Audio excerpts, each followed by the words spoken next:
Greetings. I got problems already. See, I'm in such a good mood because my girl's here. I'm doing stupid stuff right off the bat. Hey, everybody. What's going on, Stephen? Everybody, my man Stephen's over here from LaGrange, Illinois. What's going on, Stephen? It helps if you're not on mute, Carl. Here in LaGrange, we're slow on the mute button in LaGrange. So LaGrange. That's so I'm my good. Man from LaGrange. Now you're muted again. No, I'm not. You there? Yeah, I'm here. We're all set now. How's everybody doing? See, I came immediately. I hear about my friend Crystal going to be here, and I'm wearing lampshades on my head. I'm all ready. I look like a grand poobah of something. I don't know. And you wore your Fred Flintstone. You wore your fancy pink shirt for her too. Well, it's I have two shirts. One of them was clean. So anyway, welcome to the YouTube hang, where we kind of just hang out and talk about life and music and whatever's happening. We appreciate everybody coming. Everybody knows. And if you don't know, I have one of my good friends visiting us tonight. So we're going to bring her on in a little bit, but I just want to thank everybody for coming and introduce my sidekick from LaGrange, Stephen, who's doing all the technical stuff and bring us together. What's going on over there? Not much. We seem to be having less technical issues than last week, so I'm already ahead of the game. You're already a lot happier. Yeah. Where we kind of just hang out and talk about. Crystal's watching. She's so excited. Yeah, no, it's all good. So, what's going on in your little neck of the woods with this whole last week? Everybody's still kind of laying low and staying inside. Yeah. I know we are here in Florida. Yeah, in Illinois, it's pretty. Everything's pretty tight-lipped. Everybody's kind of locked down. I've been locked down for so long. Just going out gives me anxiety. You like the lockdown, I know. Oh, I love it. I You're can sit here crab. with my keyboard and my microphones, and and I'm happy. Yeah. But all right. But yeah, I mean, it also allows us to, like what we're doing. It also allows us to learn some new things and reach out to people in a different way, which has kind of been fun. I've been forced to learn streaming in 4 weeks, so yeah. I mean, and thank God, because when this whole thing happened, I'm like, man, I had some people approach me and say, we'd like for you to talk about some of your experiences, play a little bit, blah blah blah, and it turned into just a weekly hang, which is great. Yeah. And you know what? The other thing too is I was in the late great Maynard Ferguson's band, and I'm kind of getting off the track here, but this week I had a couple people. Yesterday would have been his 92nd birthday, and he was the quintessential type of dude, kind of like Billy Joel too. He's great at putting people together. He's a great leaders. I've said this a lot. Leaders really are great at putting the right people on the right team. Just to and that's how I feel with everybody who I'm playing with in Billy's band. And, and like I said, again, my sidekick, which is usually Steven, but, Crystal and I really feed off each other. And so does everybody in the band feeds off Crystal. She's such a focal point. But, going back to the Maynard thing too, it's kind of crazy because he would have been 92 yesterday, and a lot of alumni in his band and stuff. They were posting some great things I've seen. It was great. But I mean, how do you feel about it? It's like my dad died 3 years ago. I don't celebrate his birthday. Unfortunately, he's not with me. Why am I celebrating? Right. I celebrate him every day. It's the way I look at it. I celebrate Maynard every day. Exactly. That's the vibe I catch. I mean, maybe I'm wrong. What do you feel about this? Yeah, I mean, I think it's interesting. I think it's interesting that people do take the time out of their day. But yeah. Especially with the work that you're doing, it's more like a lifestyle than it is like a day to call it out. It's teaching people what Maynard taught you on a daily basis. Sure. So I think it's interesting to be able to see that. I mean, it's always nice to show respect, but Absolutely. I'm not dogging it. I think it's awesome that it's awareness, but my other thing is like, let's keep everybody aware all the time of what greatness we have around us that's living, and obviously that's not. Exactly. Especially with everything that's happened in this pandemic and everything. We're losing a lot of people. Yep. And it's just, try to be positive instead of negative. So actually, Exactly. so that's a great segue. Check that out. There's the segue. There Talking about being positive. I want to bring on somebody who's been a big influence in my life. You know, her personality on and off the stage is nothing short, to me, of intoxicating. I'm sure a lot of other people feel. She's such a positive life force in the Philly band. Like Billy says it all the time. You name it, she plays. You know, anything she touches is, you know, it is gold. You know, her work ethic is second to none. She always strives to do and play the right thing all the time, which is pretty amazing. Everything is important, from the smallest horn inflection she plays to a lush, open, wide vocal harmony. Crystal paints with vivid colors while she plays percussion, always infusing and accenting the song in a really positive way. So it's just a positive life force that she has. It's just everybody's drawn to it for a multitude of reasons. It's amazing. You know, not only that, but, you know, she knows the technical end of things too. You know, she knows how to craft a song from the bottom up. You know, she excites everything that she does that embodies around that's around her. And not to mention, when she sings, she's just got a big full sound, and she's full of hope and love and soul. And just you know, it's, who else can I talk about? But this is the best, one of the best people I know. I have the pleasure of sharing the stage with. See, I'm nervous. She's making me nervous. I'm getting nervous talking about her because she's such a bad, I'm going to say it, badass. So anyway, no further ado, let's welcome Miss Chris Taliefero to the little hang tonight. What's up, Crystal? Hey, what's going on? There's my girl. Hey, Carl, your check's in the mail, man. You got me nervous. I don't get nervous. I never get nervous, but man, you know, I honestly, I think about experiences that we've had together. And I think about all the experiences and all the tours you've done prior to Billy, and what you've meant to the bands and every organization. You're bad meaning good. Thank you. Yeah. How's everything over in we can go back and forth on this about accolades about one another. So, you know, feelings mutual, brother. Thank you. See, go ahead. I'm sorry, baby. Go ahead. No, I was just saying. I don't want to say it. I'll wait. Well, actually, you know, we're going to keep, you know, positive. We're going to keep it light tonight. So one of the things that I don't know, we didn't get to see, but Stephen, correct me if I'm wrong. You know, we get emails a lot. Just in general, if everybody doesn't know, Stephen is actually my personal manager, and he's very helpful on, you know, multitude of things. And so he brings things to my attention that I'm just too stupid to pay attention to. And one of them just recently was this week was, you know, Crystal, I'm sure you get the same question. Are we really having that much fun on a Billy Joel stage? Because we're always cutting up, you know, especially when you and I are together, and Mark, we're always getting in trouble. I tell you, I'm so happy that you are a part of this organization. I'm happy to be here. Because if there's somebody in this band that laughs as much or more than I do.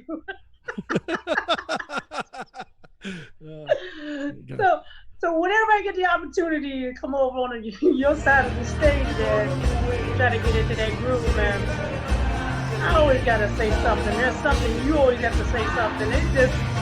It is what it is. People were making it up.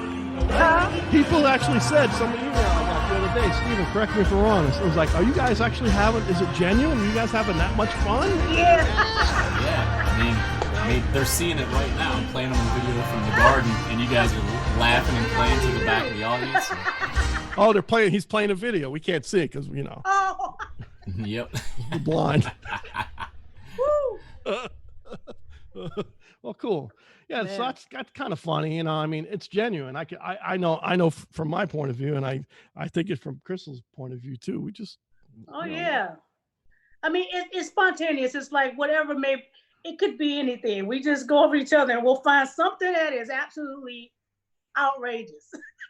Always.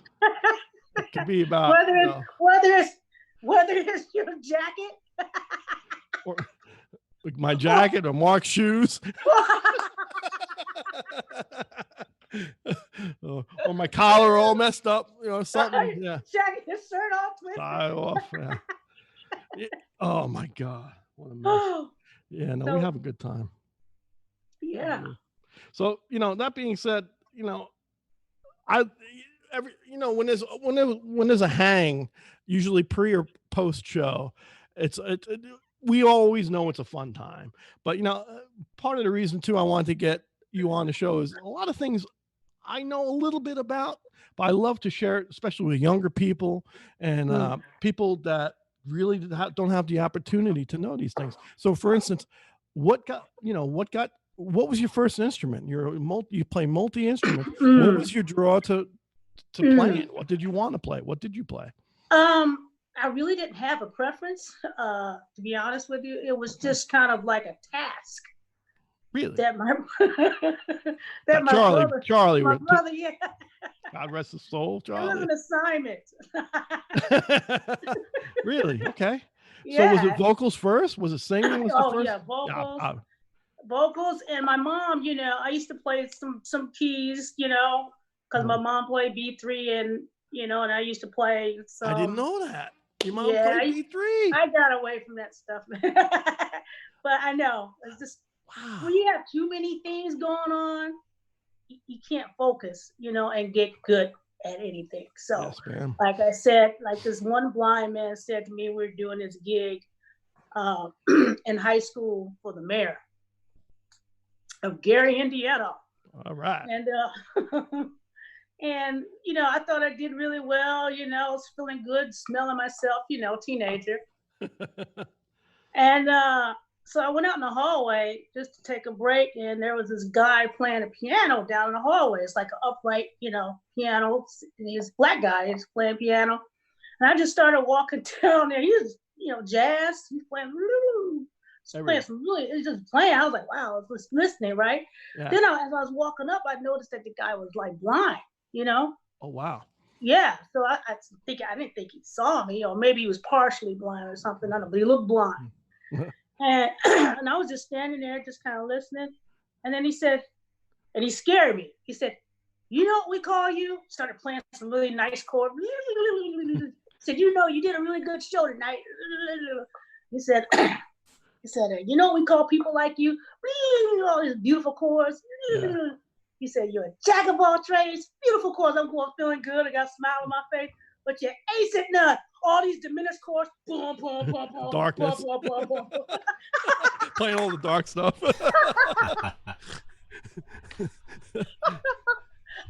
Really? From that day on, my life changed. So the whole sentence. Oh my God! Wow. Yeah, he went from minor to diminished. It just got dark, man. Yeah. And I was like, oh. For a lot of these students, some of the students that I teach, or some of the people who are not into music, you look at a major chord is a very happy sound. Yeah. So, and then you get to minor or another color of a chord would be diminished, which is even altered darker. Minor. Yeah. Darker. And it's just a dark sound. It's, just miserable. Yeah. So, So I went from a happy place to a dark place in like 1 second. Yeah, but I learned a lot from that though, you know. I just started focusing on like my vocal. And then my brother wanted me to pick up the horn. When did that start happening? When did you start playing on off nut let's say high school. Okay, cool. High school band. I was in first hour band. I was in third hour jazz band. And third hour I played trombone. Come on. Kid that. Oh, Steven, we could have had her on. She could have told everybody last week how to wash a trombone. I told everybody. What's that? Chair. You mean the Speedo wasn't the right answer? How do you wash your bone? I said, this lady asked us last week, how do you wash your trombone? And I said, you got to get in the bathtub with a Speedo. Come on, get in there. You got to wash it up nice. I didn't know that was wrong. So you played third chair trombone. And I did a first hour jazz band. I played upright bass there. Really? And because I played bass guitar. before playing acoustic guitar. Okay. Wow. And you played upright bass too? In high school. See, I didn't know any of this. This is great. And then I was my high school's first female drum major. So really? So drums were after saxophone? Oh, yeah. Okay. Oh, yeah. That was the last one. The last one was drums. Sheila E., baby. Okay, so Sheila was turned you on. Yeah. You were into Sheila. Wow, okay. Yeah, Sheila E., again, a lot of people, some people don't know Sheila, but Sheila is a great Latin percussionist, very influential. Yeah, one of my heroes. I mean, big inspiration. Yeah. Big, huge inspiration. What was that show? Remember back in the day, she used to play, what was that show? She used to play she was on a night show, wasn't she? Back in the day? Arsenio, was she on Arsenio? Yes, yeah. She did. And I got hip to her with Glamorous Life. Oh yeah. The Glamorous Life. That's a great track. I forgot about that tune. And the sax player just blew me away, Yeah. Wow. So they were positive role. She was a positive role model. Huge. A woman musician. Huge. Yeah. Who else? Was there anybody else in that time that you gravitated to? In the instruments, Candy Dolfer. No, she played bass. Taste of Honey. Yeah. Yeah, Steven, check out the thing.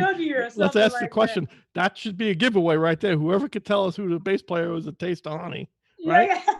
Yeah, right. That woman. I think the song was called Boogie Oogie Oogie. And when I actually used to play that in the set and sing it. Yeah. Wow. College band. Cool. High school band, yeah. So that's what made you play different instruments. Obviously, your brother Charlie was very. It was kind of like, hey, this girl Boogie Oogie Oogie is out, and when the girls playing bass, and the girls playing bass, learn it. Yeah, why not? Oh, cool. All right. So I did.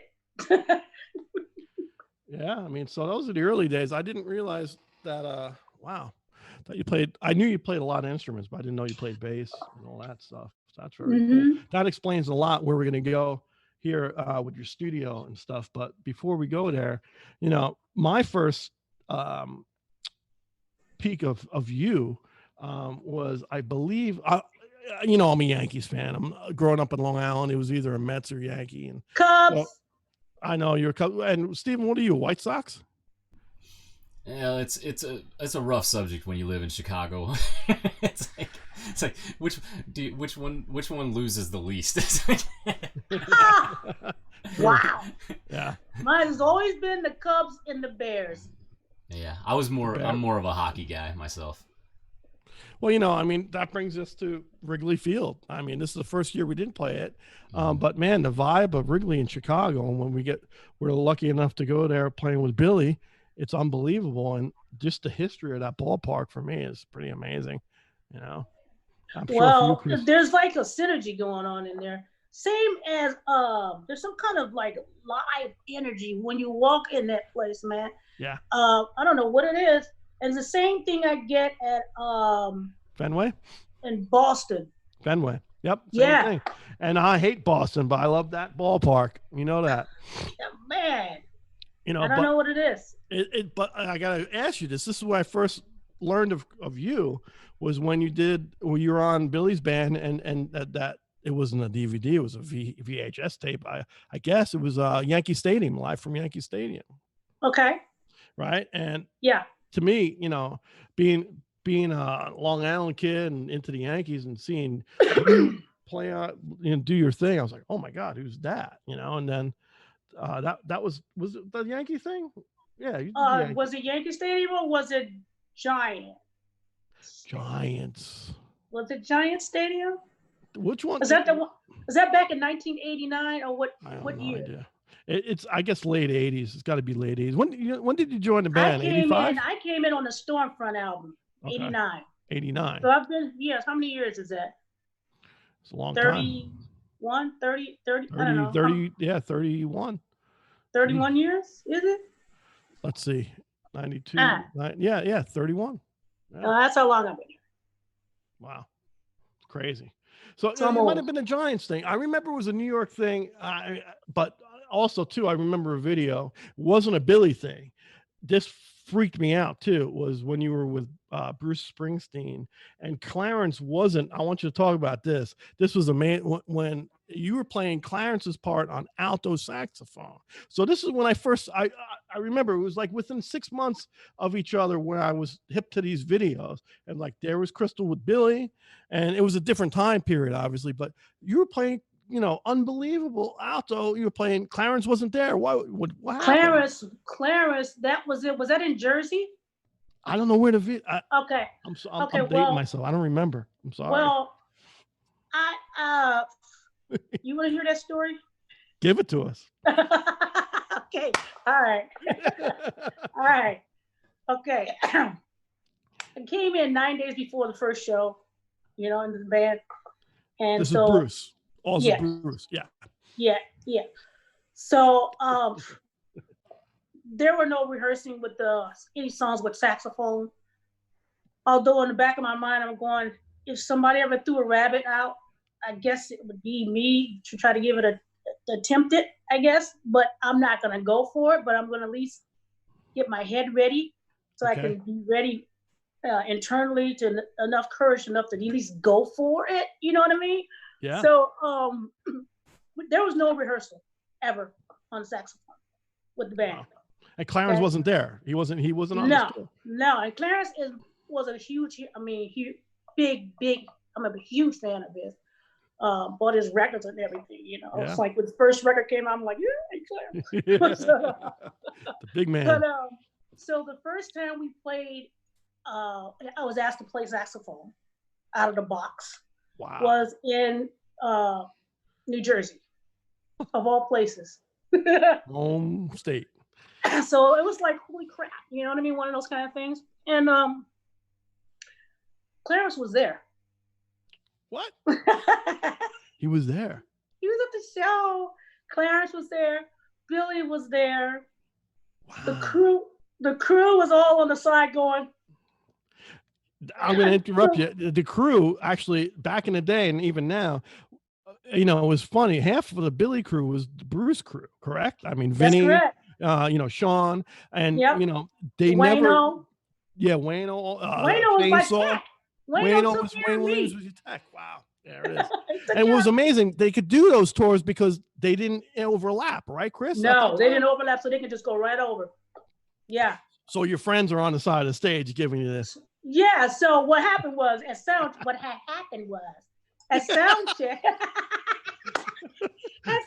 check. I mean, we're doing a sound check, and then Bruce comes over and goes, "Ready?" I was like, "Ready for what?" He said, "We're gonna do Born to Run and Rosalita's Eyes." I was like, "Wait a minute." Really? And he said, if you have enough confidence in me and you think I can do it, I said, all I can tell you is that I'll give you 100%, and that's all I got. That's it. All I got, right? So I went backstage, found a hole in the wall somewhere, and I'm thinking, I'm not walking out on this stage. I'm trying to figure out this horn part on Born to Run and Rosalita, and I only had like a couple hours to get it together, right? So I'm like, and get my confidence level up, you know what I mean? To be able to have enough girls to go on stage, you know what I mean? So I'm in there, I'm going, how am I going to walk on this stage and not get booed? Yeah. That was it. That was all I was really concerned with. Not the fact that I didn't really know all the parts, you know what I mean? Because I'm just learning them. Sure. But it was, how am I going to walk on that stage without getting booed? So I said, how do I diffuse the fire? Well, first of all, I know I'm not walking out there with a tenor saxophone. That's out. Give me my alto. Where's my alto? Yeah. Transpose that, baby. Yeah. I played every lick the way you played it as best I could. On alto, which was amazing. On alto. And I said, we're going to put a wireless mic. Don't put a wireless mic on that thing. Just put a microphone in the stand put it on the floor, and I'm not going up there until it's time to play. So I waited all the way up until the solo. I walked right out, hit it, and walked off. Hit it and quit. Did not get booed. Thank God. And Clarence was standing on the side by the monitor. Really? And he was like this, you know. And so I came off the stage and he goes, I know what you did. He said, pretty clever. That's great. That's a great video. Yeah. I think it's a bootleg. I don't know what it is. And maybe there was a bootleg at Giants. I don't, you know, with the Billy. But I remember these two things were like, that girl is playing some different, you know, it really struck. It just was like, it struck me just like the, for lack of a better word, a lot of people, especially in education, use utility musicians, you know, and what, you know, she can do this, she can do that, you know, and, you know, jack of all trades, master of none. But, you know, that's just the opposite, man. I mean, well, I can tell you that was only the second time I played alto sax solo. Wow. Ever. On a Bruce first one was on this girl named Tina Arena out of Australia. Really? That was one song. That was the first time I ever did it on stage. Wow. But the first time ever, you know, like, you know, was Bruce. Wow. That's cool. Yeah. Steven, are you alive? Did we kill you over there? I mean, you've been so quiet. He's looking into the stars. No, man, I'm taking it in. I'm reading comments. We got a bunch of people hanging out and chiming in. Speak to everybody about that. We'll probably hit. What do you want to do with that? You want to wait to the end? You want to hit them? Anything pertinent now we can hit? Actually, we got a bunch of people chiming in. 1989 was the Stormfront tour in what was then called Giants Stadium. So we got some. That's right. There it is. So, so we can thank Ginger for that answer. Thank you. Thank you, Ginger. We got quite a few people in here. Got about 70 people chiming in. Thank you guys for joining, first of all. And for those that did subscribe, really appreciate it. It definitely helps everybody out. And if you haven't done it, it's somewhere down on this side, down at the bottom. If you can subscribe, it definitely helps everybody out. Yeah, it's always backwards for me. But yeah, got a bunch of people. While you guys take a drink of water, I'll just say hello to Kim. Jake says howdy. George and Brenda from Missouri say hello. There they are. Jennifer Scott says hello. Big Shot Lola, hey. We got Joel. Ryan Moldano says hello. Danielle Banya says hi. Corey from Connecticut. All right. Hi, everybody. Melissa and Teddy. Ginger. Melissa. The Hang Monster Frank Benici is on. Frankie. He blamed us starting late for you being knee deep in Rio, Carl. We got Paula says hola. All right. 76 J Osborne, hey from Texas. Marianne Stone says hello. Yeah. Mark, hey. Leanne. Yeah. Aaron, Phil Gray checking in. Yeah. Leah, Laura. We got a ton of people. Terry. Well, great. Well, that's wonderful. Everybody's joining us, but let's get to the grit and gravy. Go ahead, Chris. I want to say something because I've had some people ask me about that. How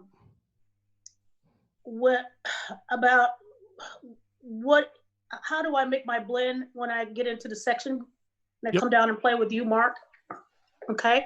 Like on the songs that we do, moving out? Only Good Die Young. Only Good Die Young.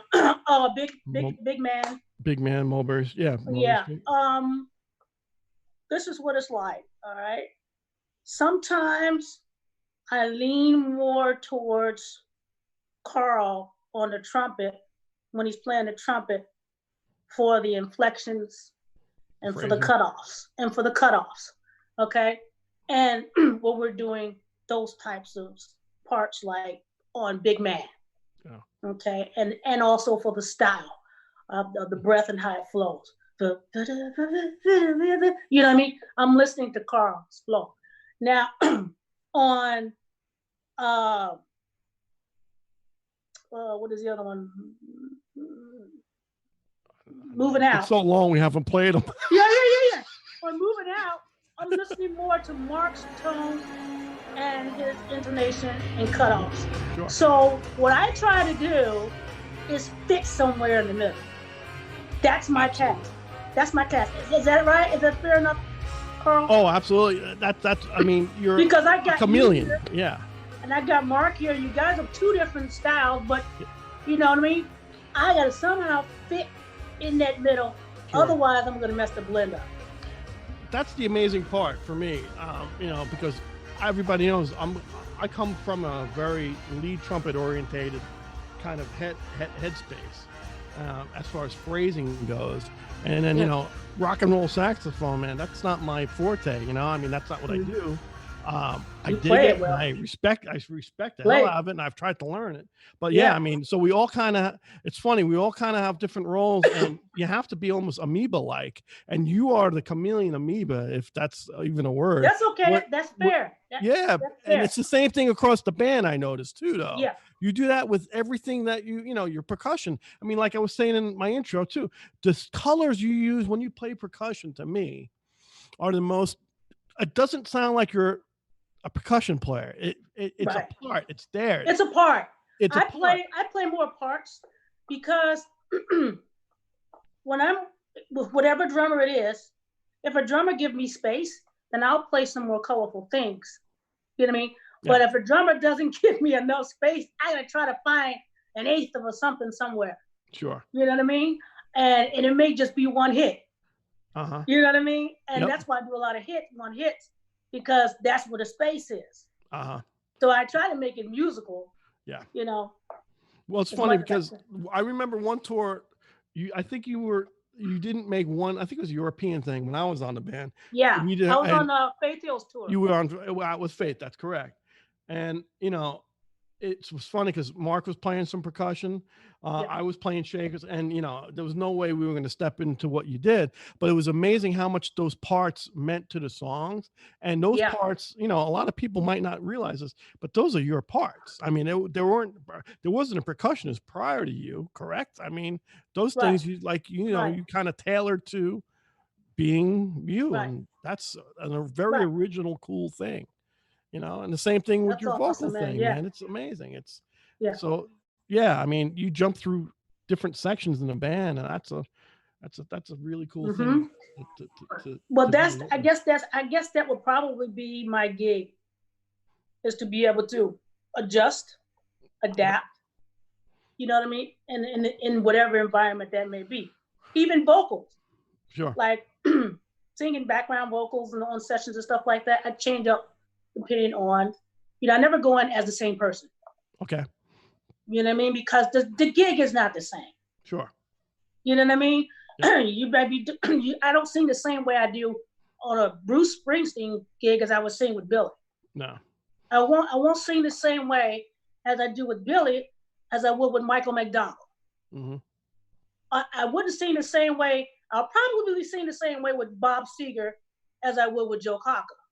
Okay, that makes sense. You know what I mean? Yeah, stylistically. Mm-hmm. Yeah. Mm-hmm. No, you played a gig. Yeah. I would probably sing more like a Bob Seger and a Joe Cocker. Yeah. Yeah. But you know, it's just different because I usually focus on the artist, the vocalist. Mm-hmm. That's my focal point. Okay. And then everything else comes after. Yep. So what I try to do is blend with the artist first, meaning in this case Billy. Mm-hmm. I try to blend with him first. Yep. Get his cutoff, same thing like with the horn. Same thing. Get his cutoff, get his intonations, get his inflections. Yep. Not intonation, but get his inflections. Sure. You know what I mean? Yep. And style. Yeah. You know, the way he says his word. Mm-hmm. You know, I'll just try to match all of that. Yep. Same thing with the Clarence thing on the horn. Mm-hmm. I said, I'm not gonna try to go out there. I'm gonna try to play everything the way he played it. Yeah. You know what I mean?